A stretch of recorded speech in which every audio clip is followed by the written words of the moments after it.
Welcome to challenger app. എന്റെ പേര് അൽഫിയ. നമ്മൾ പാർട്സ് ഓഫ് സ്പീച്ച് ആയിരുന്നു പഠിച്ചുകൊണ്ടിരുന്നത്. അതിനകത്ത് അടുത്തതായിട്ട് പഠിക്കാൻ പോകുന്ന ടോപ്പിക് ആണ് adjectives. Adjective എന്ന് പറഞ്ഞാൽ എന്താണ്? It adds quality to a noun or a pronoun. ഒരു പ്രൊനൗണിനോ അല്ലെങ്കിൽ നൗണിനോ ഒരു ക്വാളിറ്റി ആഡ് ചെയ്യാൻ വേണ്ടി യൂസ് ചെയ്യുന്ന വേർഡ്സിനെയാണ് ഇത് പറയുന്നത് adjective എന്ന് പറയുന്നത്. See, she is a brave girl. She is a brave girl. ആ brave എന്ന് പറയുന്നത് എന്താണ്? അവളെ വിശേഷിപ്പിക്കുന്ന, ആ ഗേളിനെ വിശേഷിപ്പിക്കുന്ന ഒരു സംഭവമാണ് brave എന്ന് പറഞ്ഞാൽ. അപ്പോൾ ആ ഒരു വിശേഷണം അതിനെയാണ് എന്ത് പറയുന്നത് adjective എന്ന് പറയുന്നത്. So next one, the dog is lazy.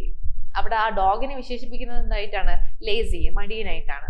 ഒരു മടിയൻ പട്ടി. അപ്പോൾ the dog is lazy എന്ന് പറയുന്നത് ആ ലേസി ആണ് അവിടുത്തെ adjective. അപ്പോൾ ഏതൊക്കെ തരത്തിലുള്ള adjectives ഉണ്ട്? നമുക്ക് adjectivesനെ എങ്ങനെയൊക്കെ ഐഡന്റിഫൈ ചെയ്യാം? ഒരു സെന്റൻസ് എന്ന് കഴിഞ്ഞാൽ അതിന്റെ adjectivesനെ എങ്ങനെ ഐഡന്റിഫൈ ചെയ്യാം എന്നുള്ള കാര്യമാണ് നമ്മൾ ഇനി നോക്കാനായിട്ട് പോകുന്നത്.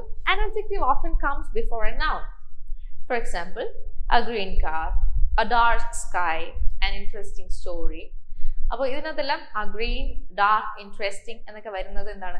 നൗണിന് മുമ്പായിട്ടാണ്.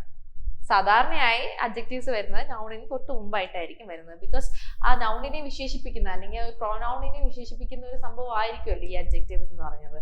അപ്പോൾ ഗ്രീൻ കാർ, പച്ച കാർ, ആ പച്ച കാറിനെ വിശേഷിപ്പിക്കുന്നതാണ് ആ പച്ച നിറം എന്നുള്ളത്. The dark sky, dark sky, ഇരുണ്ട ആകാശം. ആൻഡ് ഇൻട്രസ്റ്റിംഗ് സ്റ്റോറി, ഭയങ്കര ഇൻട്രസ്റ്റിംഗ് ആയിട്ടുള്ള സ്റ്റോറി, കഥ. And sometimes an adjective comes after a verb. ചിലപ്പോൾ verb കഴിഞ്ഞിട്ടും എന്ത് വരാം? adjective വരാം. My car is green. എൻ്റെ car പച്ചയാണ്. The sky became dark. Became എന്താണ്? ആകാശം ഡാർക്കായി മാറി. His story seemed interesting. അവന്റെ സ്റ്റോറി എന്താണ്? It seems interesting എന്ന് പറയുന്നു. അപ്പോൾ അവിടെ എന്താണ്? verb കഴിഞ്ഞിട്ടാണ് എന്ത് വന്നത്? adjective വന്നത്. Adjectives can also modify pronoun. Pronounsനെ adjectivesനെ modify ചെയ്യാനായിട്ട് പറ്റും. എങ്ങനെയാണ്? നമുക്ക് നോക്കാം. They were empty. ആ they എന്ന് പറയുന്നതിനെ വിശേഷിപ്പിക്കുന്നതാണ് empty എന്ന് പറയുന്നത്. I thought it seemed strange. I ഒരു pronoun ആണ്. അതിനെ വിശേഷിപ്പിക്കുന്നതാണ് strange എന്ന് പറയുന്ന വാക്ക്. Those are not expensive. അവരെ, those, അവ എന്നുള്ളതിനെ വിശേഷിപ്പിക്കുന്നതാണ് expensive എന്ന് പറയുന്ന ഒരു വാക്ക്. സോ പ്രൊനൗൺസിനെയും നൗൺസിനെയും എന്ത് ചെയ്യാൻ പറ്റും? മോഡിഫൈ ചെയ്യാനോ അല്ലെങ്കിൽ അവയ്ക്കൊരു ക്വാളിറ്റി കൊടുക്കാനോ ഒക്കെയാണ് നമ്മൾ എന്ത് യൂസ് ചെയ്യുന്നത്? അഡ്ജക്റ്റീവ്സ് യൂസ് ചെയ്യുന്നത്. We can often use 2 or more adjectives together. രണ്ടോ രണ്ടിലധികമോ അഡ്ജക്റ്റീവ്സ് നമുക്ക് ഒരുമിച്ച് യൂസ് ചെയ്യാം. For example, a beautiful young French lady. A beautiful young French. ആ ബ്യൂട്ടിഫുൾ എന്നുള്ളതും യങ് എന്നുള്ളതും ഫ്രഞ്ച് എന്നുള്ളതും എന്താണ്? 3 അഡ്ജക്റ്റീവ് ആണ്. ആ 3നെയും ഒരുമിച്ച് ചേർത്ത് എഴുതിക്കണം. അപ്പൊ ലേഡി എന്നുള്ളതിനെ എന്ത് ചെയ്തിരിക്കുകയാണ്? അവിടെ വിശേഷിപ്പിച്ചിരിക്കുന്നത് ബ്യൂട്ടിഫുൾ യങ് ഫ്രഞ്ച് ലേഡി. അവിടെ 3 വിശേഷണം, 3 അഡ്ജക്റ്റീവ് എന്ത് ചെയ്തിരിക്കുകയാണ്? ഒരുമിച്ച് ചേർത്ത് എഴുതിയിരിക്കുകയാണ്. അപ്പോൾ ഇനി കുറച്ച് അഡ്ജക്റ്റീവ്സിന് കുറച്ച് ടൈപ്സ് ഉണ്ട്. നമുക്ക് ഏതൊക്കെയാണ് അഡ്ജക്റ്റീവ്സിന്റെ ടൈപ്സ് എന്ന് നമുക്ക് നോക്കാം. So first one, quantitative adjectives. അപ്പോൾ ക്വാണ്ടിറ്റേറ്റീവ് അഡ്ജക്റ്റീവ്സ് എന്താണ്? ക്വാണ്ടിറ്റേറ്റീവ് അഡ്ജക്റ്റീവ്സ് എന്ന് നമുക്ക് നോക്കാം. Quantitative adjective provides information about the quantity of the nouns of pronouns. എത്ര, അല്ലെ? എത്ര, how much. This type belongs to the question category of how much and how many. അപ്പോൾ നമുക്ക് ചോദിക്കാം എത്ര, how many, how much എന്നുള്ള ചോദ്യം നമുക്ക് ഇതിന് ചോദിക്കുമ്പോൾ ഉത്തരം കിട്ടുകയാണെങ്കിൽ it is called quantitative adjective. For example, I have 20 bucks in my wallet. How much bucks are there in your wallet? എന്ന് ചോദിച്ചാൽ we have answer, അല്ലെ? 20. So I have 20 bucks in my wallet. They have 3 children. How many children do you have? They have 3 children. You should have completed the whole task. How much? You should have completed the whole task. See, അവിടെ എല്ലാം എന്താണ്? എത്ര, അതിന്റെ quantity എങ്ങനെയാണ്? അതിനെയാണ് എന്ത് പറയുന്നത്? Quantitative adjectives എന്ന് പറയുന്നത്. വളരെ എളുപ്പമല്ലേ? ഒരു സാധനത്തിന്റെ ക്വാണ്ടിറ്റി അല്ലെങ്കിൽ ഒരു നൗണിന്റെ ക്വാണ്ടിറ്റി അളക്കുന്നതിന് വേണ്ടിയിട്ടാണ് ഈ ക്വാണ്ടിറ്റേറ്റീവ് അഡ്ജക്റ്റീവ്സ് യൂസ് ചെയ്യുന്നത്. Okay, they have 3 children. ആ ചിൽഡ്രൻ എന്ന് പറയുന്ന നൗണിനെ വിശേഷിപ്പിക്കുന്നതാണ് 3, അല്ലെ? സോ അവർക്ക് 3 ചിൽഡ്രൻ ഉണ്ട്. How many children do they have എന്നുള്ളതിന് അവർക്ക് 3 ചിൽഡ്രൻ ഉണ്ടെന്നാണ് ഇവിടെ പറഞ്ഞിരിക്കുന്നത്. സോ അതിനെയാണ് എന്ത് പറയുന്നത്? ക്വാണ്ടിറ്റേറ്റീവ് അഡ്ജക്റ്റീവ് എന്ന് പറഞ്ഞാൽ ഹൗ മച്ച്, എത്ര എന്ന് ചോദിക്കാൻ കഴിയുന്ന രീതിയിലുള്ള അഡ്ജക്റ്റീവ്സിനെയാണ് ക്വാണ്ടിറ്റേറ്റീവ് അഡ്ജക്റ്റീവ്സ് എന്ന് പറയുന്നത്. എളുപ്പമല്ലേ? അടുത്തതാണ് പ്രോപ്പർ അഡ്ജക്റ്റീവ്സ്. പ്രോപ്പർ നൗൺസിന്റെ അഡ്ജക്റ്റീവ് ഫോമിനെയാണ് എന്ന് പറയുന്നത് പ്രോപ്പർ അഡ്ജക്റ്റീവ്സ് എന്ന് പറയുന്നത്. When proper nouns modify or describe other nouns or pronouns, they become proper adjectives. Proper means specific, അല്ലെങ്കിൽ സ്പെസിഫിക് ആയിട്ടുള്ള സംഭവം. പ്രോപ്പർ നൗൺ സ്പെസിഫിക് ആയിട്ട് പറയുന്നതിനാണ് പറയുന്നത് പ്രോപ്പർ എന്നുള്ളതുകൊണ്ട് ഉദ്ദേശിക്കുന്നത്. C, American cars are very strong. See, അവിടെ American എന്ന് പറയുന്നത് പ്രോപ്പർ ആയിട്ടുള്ള നൗൺ ആണ് അല്ലെ, അതിനെ അഡ്ജക്റ്റീവ് ആയിട്ട് യൂസ് ചെയ്തിരിക്കുകയാണ്. അത് അമേരിക്കൻ എന്ന് പറയുന്നത് എന്താണ്, ഒരു നൗൺ ആണ് അല്ലെ. ആ നൗണ് അവിടെ അമേരിക്കൻ കാർസ് എന്ന് പറയുമ്പോൾ എന്താണ്, ആ കാറിനെ വിശേഷിപ്പിക്കുന്നതാണ് അമേരിക്കൻ എന്നുള്ളത്. അപ്പോൾ ആ അമേരിക്കൻ ആണ് എന്താണ് അവിടുത്തെ proper adjective. See, Chinese people are hard workers. People എങ്ങനത്തെ people? Chinese people are hard workers. I love KFC burgers. ആ burgers എങ്ങനെയുള്ള burgers? KFC burgers. അപ്പോൾ അതെല്ലാം എന്താണ്, പ്രോപ്പർ അഡ്ജക്റ്റീവ്സ് ആണ്. പ്രോപ്പർ നൗൺസിന്റെ അഡ്ജക്റ്റീവ് ഫോംസ് ആണെന്ന് പറയുന്നത് പ്രോപ്പർ അഡ്ജക്റ്റീവ്സ് എന്ന് പറയുന്നത്. അടുത്ത ടൈപ്പ് ഓഫ് അഡ്ജക്റ്റീവ് ആണ് ഡെമോൺസ്ട്രേറ്റീവ് അഡ്ജക്റ്റീവ്സ്. എന്താണ് ഡെമോൺസ്ട്രേറ്റീവ് അഡ്ജക്റ്റീവ്സ് എന്ന് നോക്കാം. Demonstrative adjective directly refers to something or someone. Directly എന്താണ്, ഒരാളിനെയോ ഒരു സാധനത്തിനെയോ റെഫർ ചെയ്യുകയാണെങ്കിൽ it is called demonstrative adjective. Demonstrative adjectives include the words this, that, these, those. ഇതെല്ലാം എന്താണ്, ഡെമോൺസ്ട്രേറ്റീവ് അഡ്ജക്റ്റീവ്സ് ആയിരിക്കും. So that building is so gorgeously decorated. This car is mine. These cats are cute.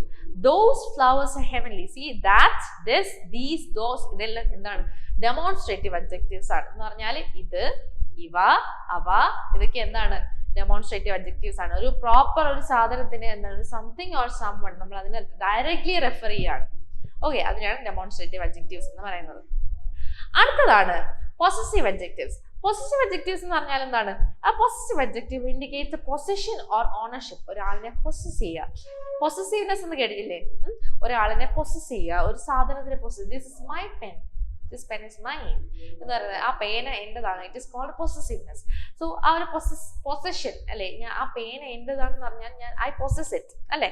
അപ്പൊ അത് തന്നെയാണ് possessive adjective indicates possession or ownership. Ownership അല്ലെങ്കിൽ പൊസഷനെ explain ചെയ്യുന്നതാണ് possessive adjective. So it suggests the belongingness of something to someone or something. Okay. അപ്പോൾ എന്തെങ്കിലും ഒരു belongingness വരികയാണെങ്കിൽ അതിനെ എക്സ്പ്ലെയിൻ ചെയ്യാനായിട്ട് യൂസ് ചെയ്യുന്ന അഡ്ജക്റ്റീവ്സ് ആണ് എന്ത്, possessive adjective. So my car is parked outside. C, my car, എൻ്റെ കാർ. ഹിസ് ക്യാറ്റ്, അവൻ്റെ ക്യാറ്റ്. അവർ ജോബ്, നമ്മുടെ ജോലി. Har books are interesting.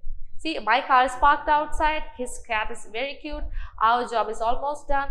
Her books are interesting, etc. etc. അപ്പോൾ എൻ്റെ, നിന്റെ, അവൻ്റെ, അവളുടെ ഇതെല്ലാം വരുന്നത് എന്താണ്, പൊസസീവ് അഡ്ജക്റ്റീവ് ആണ്. എന്ന് പറഞ്ഞാൽ ഒരു സാധനം പൊസസ് ചെയ്യുക, ഓണർഷിപ്പ് പറയുക എന്നുള്ളതിനൊക്കെ നമ്മൾ യൂസ് ചെയ്യുന്ന അഡ്ജക്റ്റീവ്സിനെ എന്താ പറയുന്നത്, പൊസസീവ് അഡ്ജക്റ്റീവ്സ് എന്ന് പറയുന്നത്. അടുത്തതാണ് ഇൻട്രോഗേറ്റീവ് അഡ്ജക്റ്റീവ്സ്. എന്താണ് interrogation?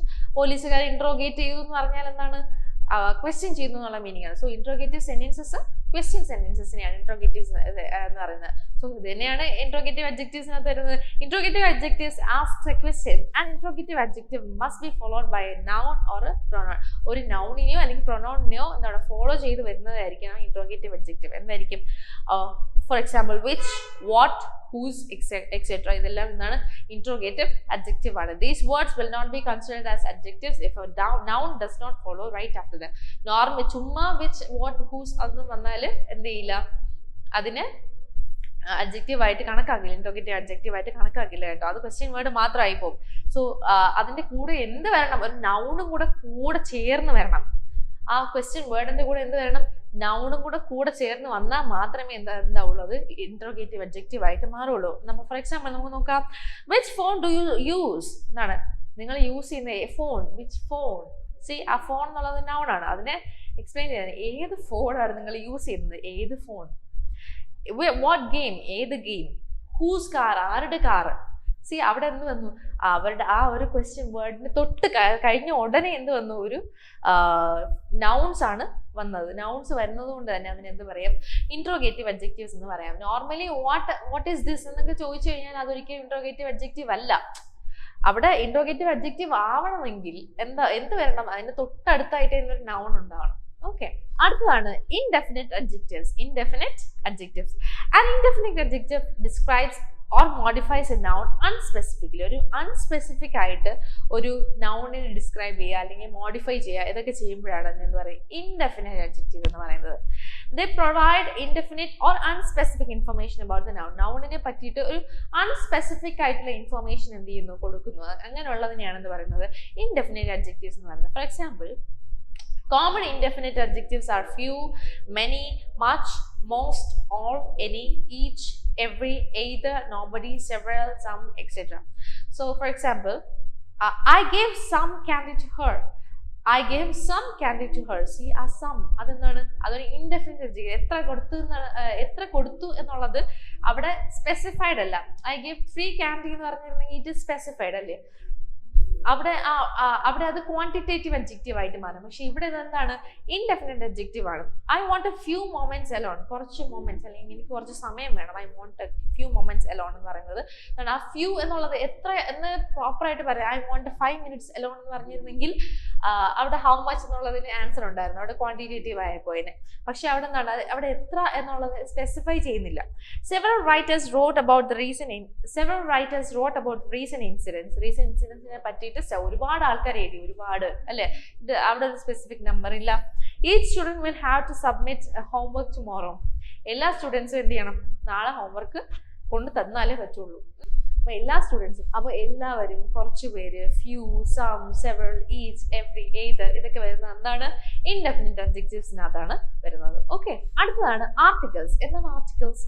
Articles is also modify the nouns. So articles are also adjectives. Articles determine the specification of nouns. അപ്പോൾ ആർട്ടിക്കിൾസ് എന്ന് പറഞ്ഞാൽ നൗൺസിന്റെ സ്പെസിഫിക്കേഷൻ ആണ് articles. A and an are used to refer to an unspecific noun and the is used to refer to a specific noun. ഒരു the പറയുന്നത് എന്താണ്, specific നൗണിനെ base ചെയ്തിട്ടും എന്താണ് A or an use ചെയ്യുന്നത് unspecific നൗണിനെ base ചെയ്തിട്ടുമായിരിക്കും ആർട്ടിക്കിൾസിനകത്ത്. For example, a cat is always afraid of water. അവിടെ ക്യാറ്റ്, ആ നൗൺ എന്ന് പറയുന്നത് ക്യാറ്റ് ആണല്ലേ. ക്യാറ്റിന് ഏത് ക്യാറ്റ് വേണമെങ്കിലും ആവാം. Cat is always afraid of water. പൂച്ചയ്ക്ക് വെള്ളം പേടിയാണ്, ഒരു കോമൺ ആയിട്ടുള്ള ഒരു കാര്യമാണ് അല്ലേ. It is not specific. ഈ ക്യാറ്റ് എന്നല്ല പറയുന്നത്, this cat or that cat എന്നല്ല പറയുന്നത്. It is a cat. A cat എന്ന് പറയുമ്പോഴത്തേക്കും ഇറ്റ് ഇസ് നോട്ട് സ്പെസിഫിക്. എല്ലാ ക്യാറ്റുകളെയും നോർമലൈസ് ചെയ്ത് പറയുന്നതാണ് ആ ഒരു sentence. The cat is afraid of me. ഈ പൂച്ചയ്ക്ക് എന്നെ പേടിയാണ്. അവിടെ ഈ പൂച്ച, ദ ക്യാറ്റ്. ദിസ് ക്യാറ്റ്, അതൊരു സ്പെസിഫിക് ആയിട്ടുള്ള ക്യാറ്റാണ്, അതിന് എന്നെ പേടിയാണെന്ന് പറയുന്നത് അതൊരു സ്പെസിഫിക് ആയിട്ട് പറയുന്നുണ്ട് ഈ പൂച്ച എന്നുള്ള കാര്യം. An electronic product should always be handled with care. An electronic product, C, A, the, an ഒക്കെ നമ്മൾ എങ്ങനെയൊക്കെ യൂസ് ചെയ്തു എന്നുള്ള കാര്യം ഇവിടെ നോക്കണം.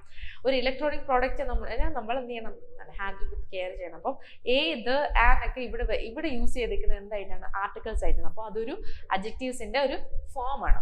അടുത്തതാണ് compound adjectives. When compound nouns or combined words modify other nouns, they become compound. ഒരു കോമ്പൗണ്ട് നൗൺസ് അല്ലെങ്കിൽ കമ്പൈൻഡ് വേർഡ്സ് എന്താണ്, ഒരു നൗണിനെ മോഡിഫൈ ചെയ്യുകയാണെങ്കിൽ അതിനെന്താ പറയും, കോമ്പൗണ്ട് അഡ്ജക്റ്റീവ് എന്ന് പറയും. എന്ന് പറഞ്ഞാൽ ചേർന്നിരിക്കുന്ന ഒന്നോ രണ്ടോ മൂന്നോ വേർഡ്സ് ഇങ്ങനെ ചേർന്ന് വരുന്ന അഡ്ജക്റ്റീവ് ആണെങ്കിൽ അതിനെ എന്ത് പറയും, കോമ്പൗണ്ട് അഡ്ജക്റ്റീവ് എന്ന് പറയും. This type of adjective usually combines more than one word in to a single lexical unit and modifies a noun. ചിലപ്പോൾ അതൊരു ഹൈഫൺ ഇട്ടിട്ടായിരിക്കും അതിനകത്ത് വരുന്നത്. പക്ഷേ they are often separated by a hyphen or join together by a quotation mark. ഒരു quotation മാർക്കിനകത്തോ അല്ലെങ്കിൽ hyphen ഇട്ടിട്ടോ ആണ് എക്സ്പ്ലെയിൻ ചെയ്തേക്കുന്നതെങ്കിൽ അതിനെന്ത് പറയും, കോമ്പൗണ്ട് അഡ്ജക്റ്റീവ്സ് എന്ന് പറയും. For example, I saw a 6 foot long snake. അവിടെ 6 foot long, 6 അടി നീളമുള്ള പാമ്പ് എന്ന് പറയുന്നത് എന്താണ്, ആ പാമ്പിനെ വിശേഷിപ്പിക്കുന്നതാണ് അല്ലെ. 6 അടി നീളമുള്ള പാമ്പ്, 6 foot long. അവിടെ 6 foot long എന്നുള്ളത് ഹൈഫൺ ഇട്ടിട്ട് അവിടെ ഒരുമിച്ച് ചേർത്ത് വെച്ചേക്കാണ്. അതെന്താണ്, കോമ്പൗണ്ട് അഡ്ജക്റ്റീവ് ആണ്. അടുത്ത സെന്റൻസ് നമുക്ക് നോക്കാം. He gave me an I am gonna kill you now look. See, quote, I am gonna kill you now look. നിന്നെ ഇപ്പൊ കൊല്ലുന്നുള്ള ഒരു നോട്ടം നോക്കി എന്ന് പറയുന്ന പോലെ, I M gonna kill you, ഇപ്പൊ തന്നെ ശരിയാക്കി തരാം എന്ന് പറയുന്ന രീതിയിൽ നോക്കുന്ന ഒരു നോട്ടം നോക്കി എന്ന് പറയുന്നതാണ് he gave me I M gonna kill you now look. അതിന് എന്താണ്, ഇൻവേർട്ടഡ് കോമയ്ക്ക് അതൊരു അഡ്ജക്റ്റീവ് ആണ്. അതിനെ ആ ലുക്കിനെ എന്താണ് എക്സ്പ്ലെയിൻ ചെയ്യുന്ന ഒരു രീതിയിലുള്ളൊരു കുറച്ച് ഫോം ഓഫ് വേർഡ്സിനെയാണ് അവിടെ എന്ത് ചെയ്തേക്കുന്നത്, അവിടുത്തെ കോമ്പൗണ്ട് അഡ്ജക്റ്റീവ് ആയിട്ട് എടുത്തേക്കുന്നത്. ഓക്കെ, അപ്പൊ ഇങ്ങനെ വരുമ്പോൾ അതിന് എന്ത് പറയും, കോമ്പൗണ്ട് അഡ്ജക്റ്റീവ്സ് എന്ന് പറയും. അപ്പോൾ ഇതൊക്കെയാണ് അഡ്ജക്റ്റീവ്സിന്റെ ഫോംസ്. അപ്പോൾ പല രീതിയിൽ അഡ്ജക്റ്റീവ്സ് നമുക്ക് സെന്റൻസിനകത്ത് നിന്ന് ഐഡന്റിഫൈ ചെയ്യാനായിട്ട് പറ്റും. കുറച്ച് സെന്റൻസ് തന്നു കഴിഞ്ഞാൽ അതിൽ നിന്ന് എങ്ങനെയൊക്കെ അഡ്ജക്റ്റീവ്സിനെ ഐഡന്റിഫൈ ചെയ്യാൻ പറ്റും എന്നുള്ള കാര്യം നമ്മൾ നോക്കണം. ചിലപ്പോഴൊക്കെ എക്സാമിന് which of these is an adjective എന്ന് ചോദിച്ചാൽ ചിലപ്പോൾ ഏതെങ്കിലും സെന്റൻസ് ആയിരിക്കും, അതിനകത്ത് എന്തെങ്കിലും ഒരു വേർഡ് ഉണ്ടാവും. ആ വേർഡ് എന്താണ്, അഡ്ജക്റ്റീവ് ആയിട്ടുള്ള വേർഡ് എന്താണെന്ന് ഐഡന്റിഫൈ ചെയ്യണം. സോ അഡ്ജക്റ്റീവ്സ് എന്ന് പറഞ്ഞാൽ വേറെ ഒന്നുമില്ല, വിശേഷണം എന്ന് ആലോചിച്ചാൽ മതി. ഒരു സാധനത്തിനെ അല്ലെങ്കിൽ ഒരു വസ്തുവിനെ ഒരു ആളിനെ ഒക്കെ വിശേഷിപ്പിക്കാനായിട്ട് യൂസ് ചെയ്യുന്ന വേർഡ്സിനെയാണ് എന്ന് പറഞ്ഞാൽ അഡ്ജക്റ്റീവ്സ് എന്ന് പറയുന്നത്. ഓക്കെ, അപ്പോൾ ടൈപ്സ് ഓഫ് അഡ്ജക്റ്റീവ്സ് ഏതൊക്കെ രീതിയിലൊക്കെ അഡ്ജക്റ്റീവ്സ് വരും എന്നുള്ള കാര്യവും അതിനുള്ള എക്സാമ്പിൾസും കാര്യങ്ങളൊക്കെ ഒന്ന് നോക്കി വെച്ചേക്കണം കേട്ടോ. അപ്പോൾ ഇത്രയേ ഉള്ളൂ നമ്മുടെ ഇന്നത്തെ class. Thank you so much for listening to it.